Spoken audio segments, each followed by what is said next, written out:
Hey guys, in this video we'll be taking a beginner's look at orienting edges, mainly during F2L. In this video we will be covering what orienting edges actually means and is, why you should orient edges, and briefly how to orient edges during F2L.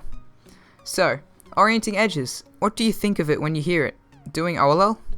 In simple terms, an oriented edge means that it is in a position where it can be solved using only R, U, L, and D moves.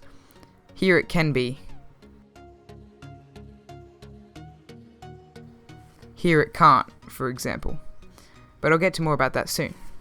As you guys know, there is only two ways an edge can be placed in the cube. So an edge has to be either oriented or unoriented. It's also helpful to remember that the number of oriented edges will always be a multiple of 2, hence why taking out an edge and flipping it makes the cube insolvable. So to know whether an edge is oriented or not, based for F2L, you have to remember these points. For yellow edges that are on the top layer, they need to be facing up to be oriented. When in the middle layer, they need to be facing towards you or towards the back, like this and unlike this. For F2L edges in the top layer, it will be oriented if when placed on the left or right, the side color will be either matching or opposite, like this. And finally, if F2L edges are in the middle layer, the same rule applies from the last one. However, to visualize it, you must do an R or L move to put it into the top layer. Now you'll be able to tell whether an edge is oriented or not.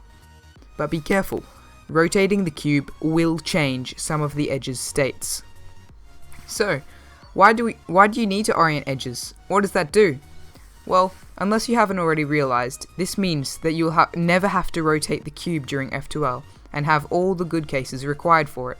And as for the top layer, when EO is complete, you will easily be able to do a ZBLL, COLL, or fast OCLL. A very good example of this is the method ZZ.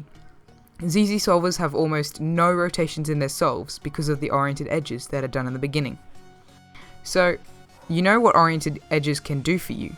So how do you orient them during F2L? Well, for CFOP, it's not that easy, and there's no real specific way to do it.